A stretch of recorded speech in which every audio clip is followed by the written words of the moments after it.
Kimouibi, Matuluka Silikaka. Ils ont commencé à les laisser tomber là-bas. Même les Camérés, on dit, il faut qu'ils démissionnent. Il faut. Maintenant, quand on a dit que Camérés, toi, tu as dit, c'est Mana, c'est quelle ville ça? C'est quelle ville ça? Namanono.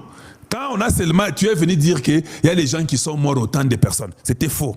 Quand on a seulement dit que non, il faut qu'on écoute aussi Caméré. Oh, vous n'aimez pas Caméré, vous êtes contre lui. Eh, moi, mon coach. Vous êtes de la très mauvaise qualité. Vous êtes content quand les autres sont attaqués et arrêtés. Quand c'est votre tour, vous commencez à nous montrer vos griffes, Yalukuta. Si j'étais en pouvoir, j'allais vous faire fouetter, vous tous. Moi, je vous l'ai dit. Vous êtes de la très mauvaise qualité. Vous n'aimez pas le Congo. Vous n'aimez pas le Congo. Si toi tu es le président de l'Assemblée, tu peux aller dire publiquement un chiffre qui est faux, qui n'est pas vrai. L'armée est venue même rectifier ça. Vous ne trouvez pas que c'est grave qu'un président de l'Assemblée n'a même pas une équipe qui peut vérifier pour lui avant de parler, qui parle comme un perroquet, juste pour l'exhibition, en train de condamner le gouvernement. Or, lui devait trouver une solution à l'Assemblée. Zéro, aucune solution depuis qu'il est là. Combien de lois sont passées depuis Caméré est là-bas? Ce n'était pas mon choix, c'était le choix de Tshisekedi.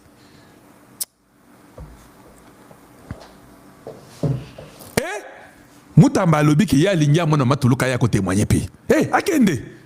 Mama Toulouka qui n'a témoigné. C'est ça non, vous voulez la justice non? Vous voulez que Moutamba tombe non? Il va tomber, il ne tombera pas seul. Les gens seront amenés là-bas. Si nous trouvons seulement que non, Mama Toulouka avait aussi déplacé l'argent, elle aussi va faire la prison. C'est comme ça. Ne venez pas me dire que non, elle sera dans le nouveau gouvernement, elle ne peut pas être changée. Qui t'a dit ça? Qui vous a dit ça? Les Congolais, vous ne savez pas comment vous raisonnez. Hein? Donc, si nous avons les deals avec les États-Unis, Tshisekedi n'a pas le droit de changer un Premier ministre. Qui vous a dit ça? Mais la continuité de l'État, c'est quoi? Si tu as fouté. Donc, si aujourd'hui quelqu'un vole, comme il y a les deals américains avec nous, Tshisekedi ne doit pas enlever ces voleurs-là. C'est ce que vous voulez nous dire. Ça, c'est un raisonnement Yakolemba. Ils ont tenir débouté. Même quand il Kwamba, le président peut dire que je te change. Il n'est pas dit que Nenga Bandaï ko signé dans Washington, il faut raya Zalawana. Non, ça peut arriver qu'on t'a changé, c'est ça la vie. Hein? Hey, mais ce qu'on sera à Kofaki, bon, changer, comment vous apprenez aux gens des stupidités? Pourquoi vous ne réfléchissez pas? Tout le monde est changeable, sauf le président de la République. Tout le monde. Mais quand il Kwamba bien travaillé, elle sera maintenue. Donc, elle continuera avec ce qu'elle a commencé à faire et sera maintenue. Je donne seulement l'exemple. Parce que Moutaro Gougou Fapé, non? Le directeur de cabinet de Moutamba vient de mourir, non? Il n'est pas mort, il est mort. Alors, on va faire quoi? Quand quelqu'un est mort, c'est fini, le gouvernement est satisfait qu'on est ennemi. Écoutez, qui c'est qui dit qu'on ne vienne pas vous embrouiller ici pour dire que non, comme il y a les deals, commence à faire entrer ça dans la tête de qui c'est qui dit. Comme il y a les deals, il ne faut pas que tu changes de gouvernement, il faut maintenir presque tout le monde. Qui a dit ça? Qui a dit ça? Qui raisonne comme ça? Qui vous a dit qu'il faut maintenir presque tout le monde? Comme il y a les deals, tu ne peux pas changer le Premier ministre. Qui a dit ça? Qui a dit ça? Que quand il y a un deal du Congo, le Congo veut faire mieux, avoir les deals pour se sécuriser.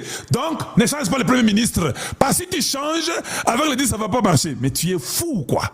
Tu raisonnes comment? Dis-moi un peu. Mais les universitaires doivent raisonner différemment, non? On peut échanger. Tout le monde est changeable, sauf le président, qui a un mandat, et c'est en 2028 qu'on va aller voir, est-ce que lui aussi on peut l'échanger ou pas. Le président est changeable chaque 5 ans. Le reste d'individus, j'ai changé le terme pour Nabino, tout le monde est changeable, même les présidents. Mais le président, lui, est changeable chaque 5 ans. Selon votre histoire de constitution stupide que je n'aime pas. Tcha, nous ne sommes pas gâtés. 30 ans de guerre, c'est fini. Plus de 10 millions de morts, c'est fini. Plus de 500 000 femmes violées, c'est fini.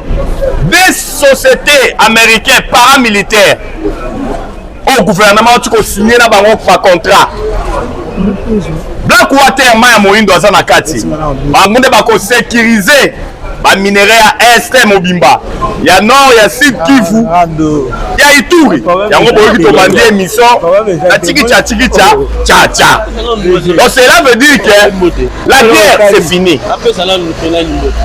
La sortie éminente du gouvernement au Congolais des pères et des mères, ça sera la reconduction du gouvernement Soumino, ou bien on aura un gouvernement d'union nationale.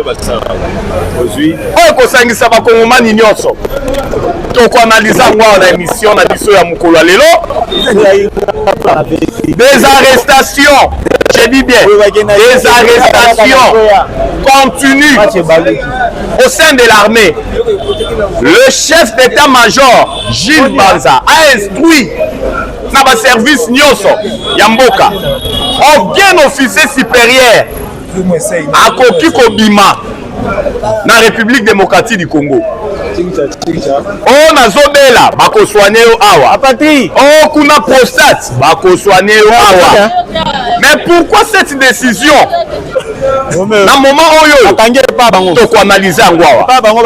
Dossier Constant Mutamba les 30 kuna na cour à cassation, continuité à Yanani à procès Mutamba. Les 31 procès Hippolyte Kanambe alias Joseph Kabila, tata mokonzi ekolo ya kala. Oya loba que je ne vous dirai pas à dire mais à bientôt. Donc on analyse ngwa na émission la biso mokolo lelo. Sans plus tarder, c'est votre humble serviteur Makombo Jonas Ngandou, surnommé Charles Onana. Toujours dans la chaîne Abisso ya Bomesano, Oto Sengi Nabino vont s'abonner massivement. Bonjour, bonsoir, cela dépend de l'heure à laquelle vous allez Kolanda. Émission Nabisso Mokolo Lelo. Tolobaka pona bolingwa Congo, Torokanga Munokote, car le Congo c'est le pays de nos aïeux. Le Congo c'est notre dénominateur commun. Tobotama ba Congolais, Tokokufa ba Congolais. Ba Congolais des pères et des mères, la paix a changé de côté. Tcha Bitumbe Sili. Le gouvernement congolais a pris l'initiative Yako officialiser maintenant. Yako s'engager dans des sociétés américaines paramilitaires.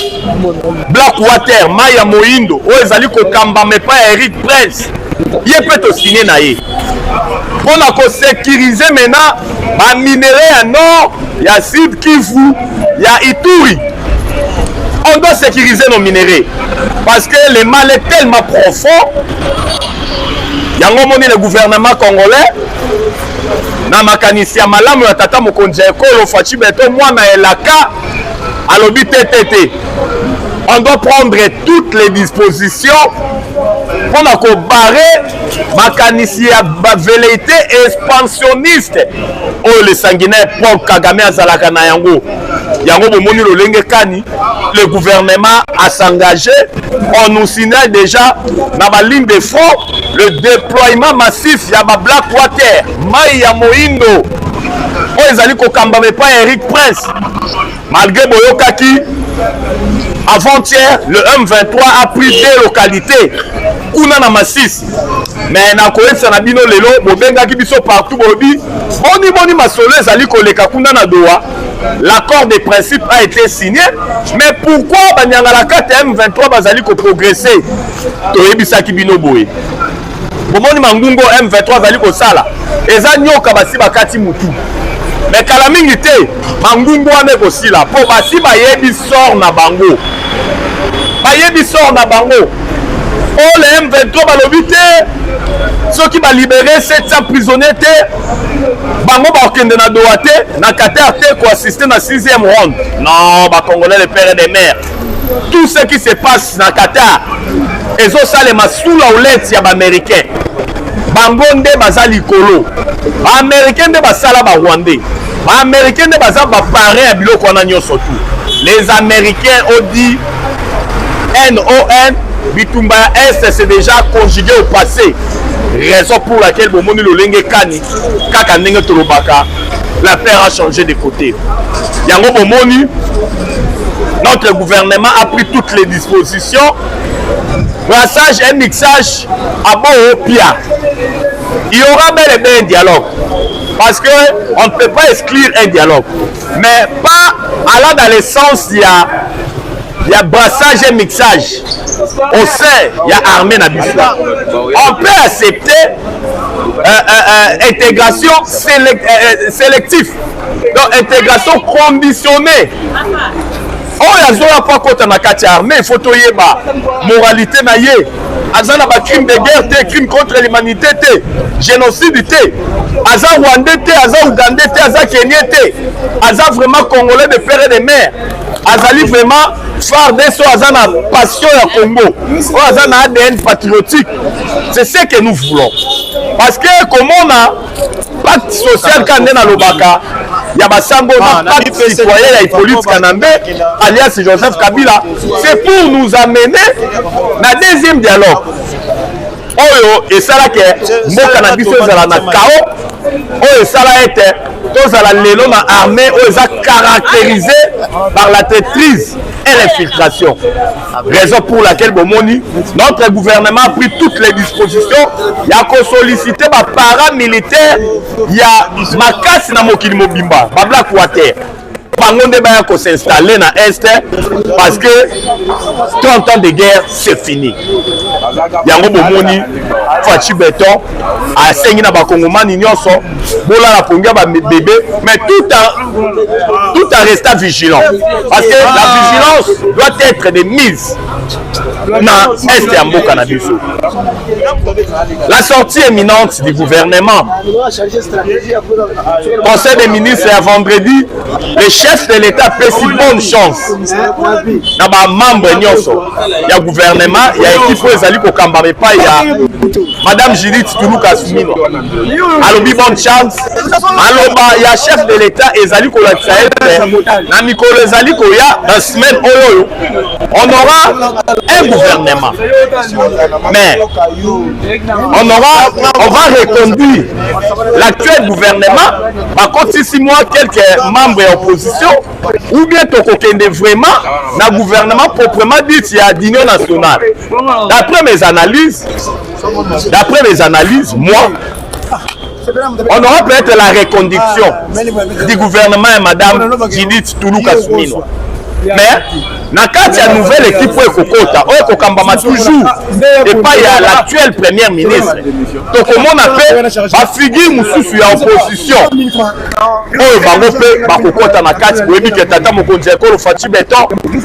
Azali symbole de l'unité nationale.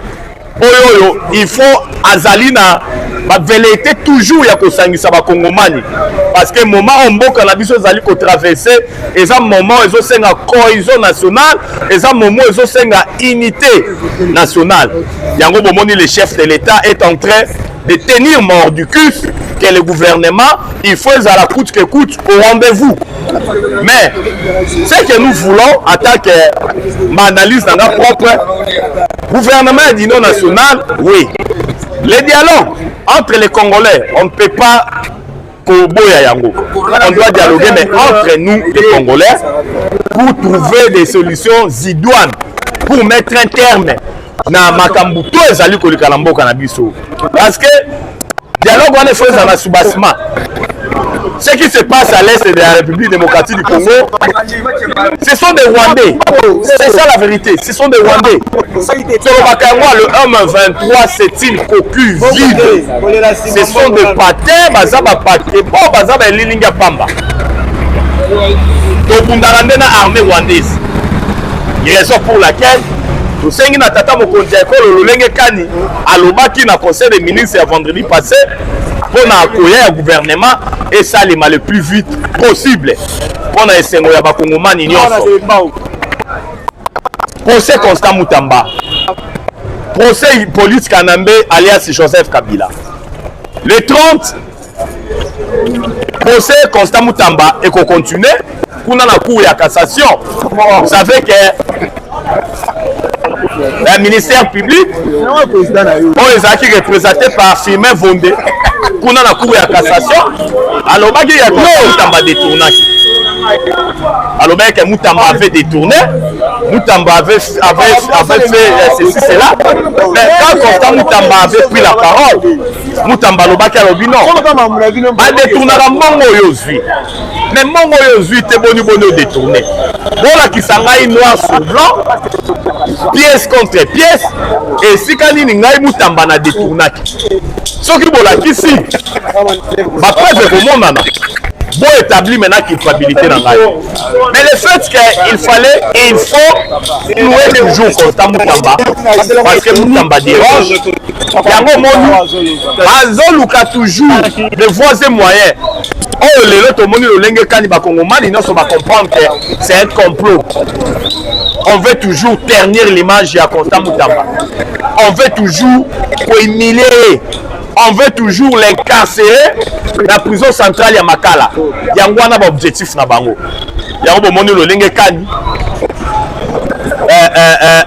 Instruction bandaki ya poursuite ou ta le 9 oyo et qu'on continue maintenant le 31 oyo Moutamba ko elle suna ba avocat na ko présenter ba moyen de défense parce que tolobaka yango Moutamba za innocent. C'est un complot. Procès Hippolyte Kanambe alias Joseph Kabila tata mokonzi ekolo ya kala ayaka na Congo na babot après 18 ans abimi Congo multimilliardaire mosolo oyo azwaki na Congo ezalaki mpona kodestabiliser mboka na biso Congo, raison pour laquelle Hippolyte Kanambe alias Joseph Kabila mopepa kaina tantôt na Kenya, tantôt na Namibie, tantôt na Afrique du Sud, tantôt na Zimbabwe, bitambola tambola. Hippolyte Kanambe azali kosenga afanda mesa moko na fachi beton mbunzu na mbunzu basolola. Mais akokamwe ezali nini? Hippolyte Kanambe est en train de contester le contrat de partenariat entre le Congo et les États-Unis en matière de minerais ou en gestation. Kabila lobby américain va signer dans le gouvernement Fachi contrat à minerais. Parce qu'il fallait que le cas par référendum, il fallait que le peuple se prononce. Contrat en examen pour les Congolais. Pour comprendre, et si Kawa Hippolyte Kanambe azali kobanga. Parce qu'il y a dit que l'aventure basali na Est. Na papa na ele sanguinaire Paul Kagame ekomi na suka likambu ya malamu oyo ezoya kotia kinya na partie orientale ya mboka na biso. Vous savez, les contrats de partenariat pour la vente de minerais stratégiques entre le Congo et le Rwanda, c'est vraiment bénéfique pour nous les Congolais. Fatia Fanda qui a tala l'obité, on doit faire quelque chose pour mettre un terme à 30 ans de guerre. Les Américains, les déstabilisateurs et la partie orientale en Mboka na biso, ou en 1994, sous administration de Bill Clinton, na zone la kaka bango. Maintenant, na tango ya Donald Trump, poto luka lolenge kani kimie ko kokota pona libela. Les Américains ba luka ba minerais stratégiques. Lokola ba 3T, Tintal et tungstène. Lokola ba banani ba coton ba minerais zali. Mais au lieu boyaka na petite porte, beaucoup dans la petite porte, ça dit quand on parle de la petite porte, c'est entrer par la petite fenêtre pour tuer les Congolais. Ba Rwandais ba ibelarbino bo armaka ba Rwandais. Et ça dans South State. Venez entrer par la grande porte. Les minéraux sont là. Prenez les minéraux. Moyennant quelque chose. Sécurisez nous. Vous devez nous sécuriser. Mais les minéraux sont là. Bon, soyons moyennant quelque chose. Vous devez construire les écoles. Construire les entreprises. Construire les routes pour le bien-être. Il y a des Congomani au Bazali na Est. Mais nous voulons la paix. Yango Bomonaki, le président américain Donald Trump a lobby Io. Fachi, je suis d'accord. On va signer ce contrat. Raison pour laquelle Bomoni, il y aura un grand sommet dans le mois d'août entre les sociétés américaines et les sociétés congolaises. Parce que le président américain Donald Trump avait instruit dans la société américaine. Oh, balingi ba ko investir na Congo. alobi bon banda déjà que c'est partisé bon c'est partisé déjà bon ça là que ma relation na bino ezala kitoko na population congolaise na ba société congolaise sommet minéral et que ça le mana mois d'août oyo ba société congolaise américaine ba ko fanda kuna na États-Unis mais ça moko ba bandi ko réfléchir le lenge kani il faut pas investir boyebi que ça na société moko américaine déjà et ko ya pona mambo exploration ya ba minéraux oyo lobi que et ko investir 1 milliard de dollars azoya ka na secteur minier. Tout ça, ça prouve à suffisance le lenge kani partenariat Congo États-Unis d'Amérique et sa réalité et sa fiction. Yango bomoni Hippolyte Kanambe alias Joseph Kabila à comprendre que assez appartenant déjà au passé, à qu'on continue toujours à appartenir au passé. Raison pour laquelle il est en train de multiplier des déclarations à Sali Lobbying, Kotine Dabakinka ya Bin Karoubi Mikole Otikoleka pour bakende ko bebi sa partenariat wana o eza gestation entre le Congo et les États-Unis à minerai. Administration Trump babengani délégation yo Kabila tindaki ezaki conduite par conseiller na kombo Kinka ya Bin Karoubi. Balobi to ebi binote. Yo déjà tu appartiens déjà au passé. Tozo traité na administration ya Tshisekedi na gouvernement ya Tshisekedi oyo biso toyebi abimi na États-Unis na Sony wo Sony tout ça parce que Nzambe na biso azalaka congolais. Toute autorité vient de Dieu oyo Bible loba Tshisekedi soka za lelo président c'est parce que c'est Dieu qui a voulu qu'il soit là. Mais à cause de l'année éternellement, il y aura un moment où il n'y a pas Kolongwa. Moussou soit Koya. Mais Congo n'a pas ce qu'on tika la ka Congo. Tom le belana mingi Congo ke ba individu. Batu ba koleka. Mais Congo est kotika la ka est indivisible. Avec sa superficie de 2 345 410 km carrés. Pays continent. Oh France a côté à 4 fois. Yango to moni o lenge kani. Match eza bien to sengi na ba kongomani nyonso bola la pongia ba bébé parce que Nzambe na biso azala penza congolais pour ne pas s'éterniser na makambo ya ba minéraux makambo ya sortie éminente ya gouvernement. Maintenant tolobela nanu ba arrestation les arrestations oh ezo salema na kati ya armée. L'actuel chef d'état-major Jules Banza a instruit dans le service nyonso il y a la frontière Yamboka. Il a instruit même dans l'officier supérieur en armée. Officier supérieur mon côté Abima, Libanda ya Congo. Vous savez pourquoi il a pris cette décision? Singama Tembele. Il y avait un complot. Vous n'aurez même pas l'idée. Avant-hier, je dis bien avant-hier, on a arrêté des officiers supérieurs. Dans le bac, on a une émission précédente. Des officiers supérieurs au bas de Kokanga.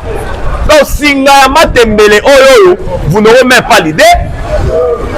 La guerre de l'Est, on a regardé na Kinshasa, et c'est impossible. Maintenant, il faut qu'on nous raccourci. Raccourci Zanine. Il faut abattre.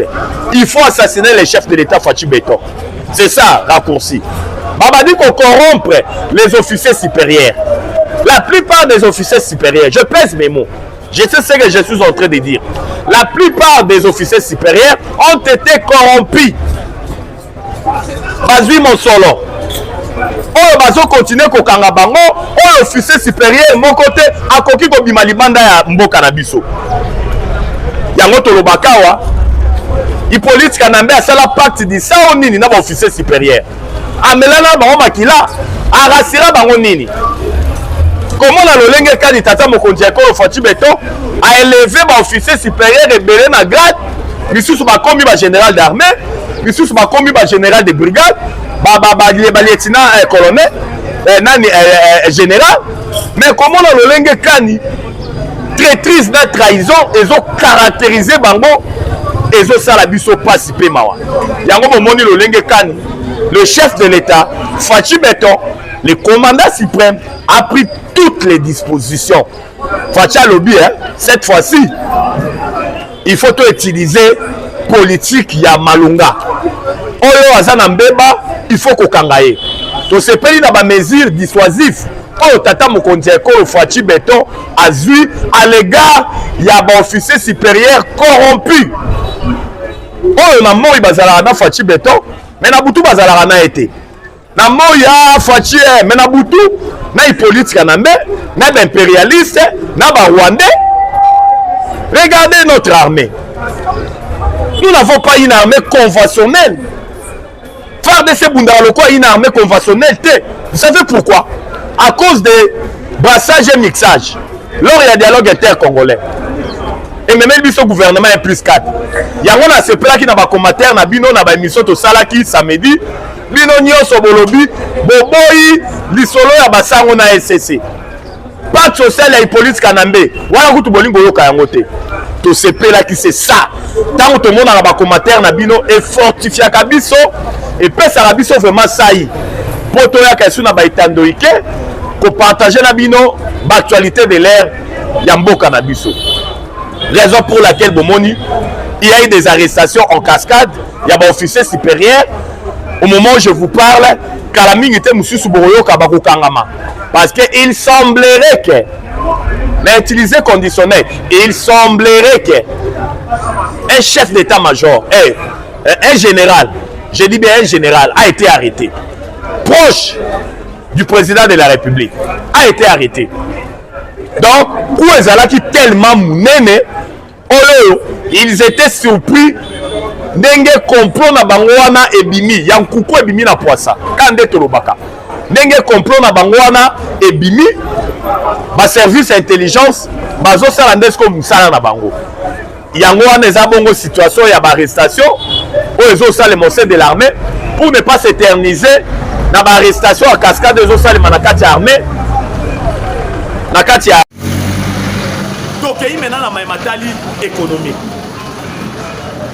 Aujourd'hui on doit dire les choses telles qu'elles sont. Sous Fachi Beton, le Congo est debout. Sous Fachi Beton, notre pays, le Congo, a repris sa place dans les concerts des nations. Partout où on est en train de parler du Congo, les Congolais sont là. C'est ça la différence avec le régime précédent. Il y a Hippolyte Kanambe alias Joseph Kabila. Parce que le régime de Fachi Beton, vous avez vu 3 bateaux de pêche. Dans l'économie. Vous avez vu 3 bateaux de pêche. Oyo et Bandakolo be la biso mbisi. Oyo to Bandakolia mbisi bio. Oyo zota na ba mai na biso. Mundela lobby, le Congo c'est un scandale géologique. Scandale géologique, 80 millions d'hectares de terres arables. 4 millions d'hectares de terres irrigables. 700 000 tonnes de densité halieutique. Quand on parle de la densité halieutique, on voit les poissons. Mais Congo ils ont vivre dans des conditions moko, les Congolais ils ont vivre dans des conditions moko exécrables. Ils ont vivre dans des conditions moko infra-humaines à cause de l'économie monoproductrice. Parce que notre économie est centrée sur les minéraux. Alors que nous avons tous les atouts, il y a comme ça la diversification économique.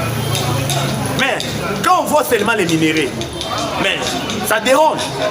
Raison pour laquelle on doit avoir une économie oyo et pour répondre na nyonso. Ya kolobezala ke bilé, mais boyebi ke ma chaîne na biso ezali kambwangonga. Ngonga ingonga pona lelo to sukawa. Donc on a ici sur l'obus qu'on a examiné le lenge kan mboke lalaki et la mukaki.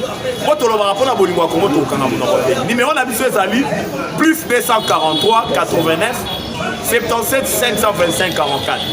Plus 243 89 77 525 44. La patrie ou la vie. La patrie ou la vie. La patrie ou la vie.